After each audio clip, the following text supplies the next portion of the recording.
Welcome to Mali Klein's Talks on Essiac, August 2018 at Arupa.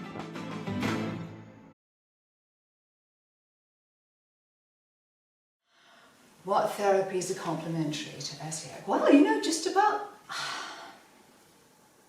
everything. I mean, people mix all kinds of things. It depends. Obviously, if you're going to take a whole pile of supplements, you don't drink them down with your Essiac tea, and that goes the same with your drugs. It just depends. Again, you're in your body. You ask yourself, what does my body need? And everybody knows, except most of the time they don't realise all they have to do is ask it. This is quite important. And also for me as well, one thing that's been incredibly important all the time, as I have mentioned, but the energy of the herbs.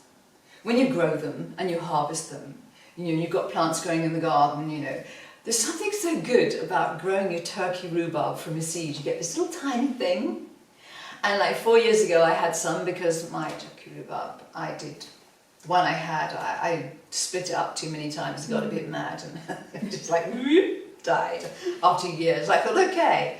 So I got some seeds and I think I planted 10.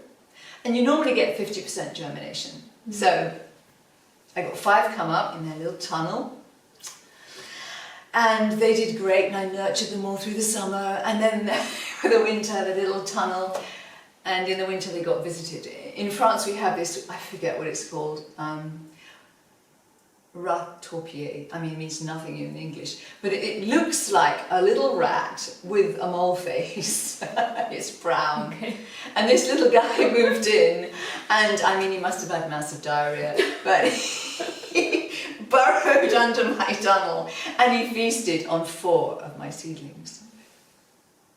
There was 1 left, so I just grabbed it and took it away, and then I planted it in its place in the garden, and I planted a little sort of ring of, I put a little ring of little tiny stones around it, and then I planted a ring of sheep sorrel around it because, bugs don't like eating sheep sorrel, and I hope rat taupier didn't.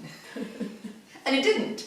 So this little thing I have seen a photograph from, a little teeny weeny wincy thing, and now it's handsome.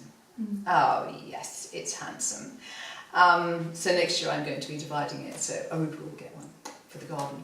But it's really important, once you grow them, you feel all their different energy, they talk to you. And I'm not being freaky or silly here, this is just a fact.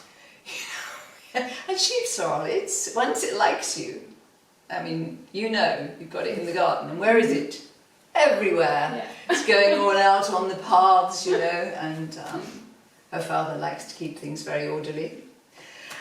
And sheep sorrel says, oh well, hello, I'm happy. It's very, very important. And also,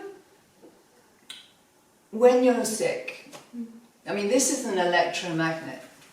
So, just like our mother, the planet, we have an electromagnetic field, which some people call aura, you can call what you like. But it's there, and when you're sick, this gets depleted. And it's very important to keep the strength both in here and here, because if you're tired and weak, it's very, very difficult to deal with dis-ease that way, and dis-ease takes over. So, as I said, I have known Yasmin's family for some years, so when she started to develop her sprays, for instance, which work purely on the energy fields, just energy and grounding, I knew about them from the beginning, and I'm the great skeptic. I have to be. Someone's got to be a skeptic. I am an eternal skeptic.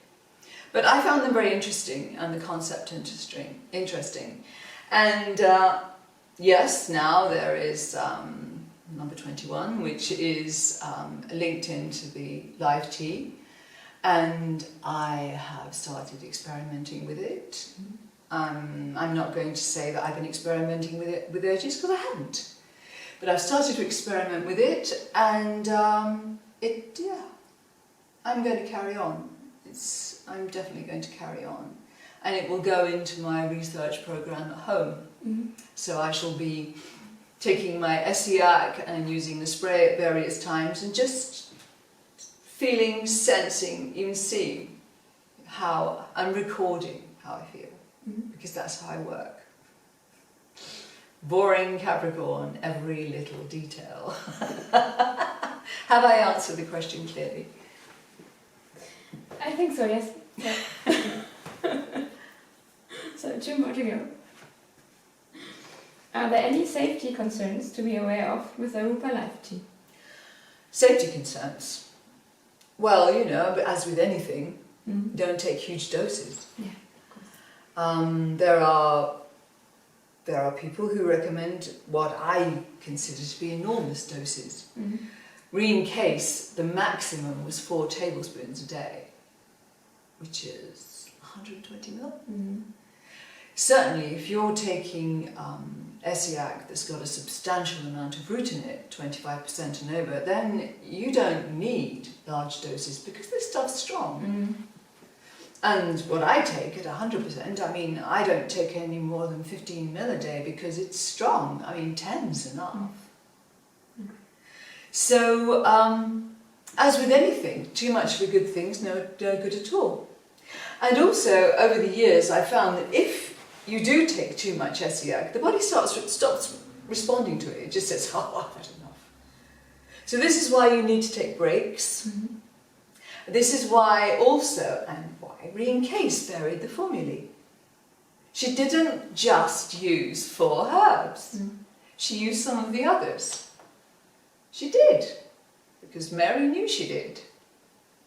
So this is why, especially in the last book, there are the 5 formulae, including the topical formula. And that's also very important. It's really useful. I mean, it's great for blemishes and things.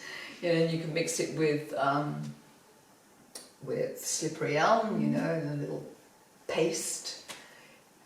You wouldn't do this in the street because you look very weird, but you know, you'd be sunburned and things. I mean, you know, I've had the odd sunburn thing and I've made it up, stuck it on my face at night, and then you let it soak off in the morning.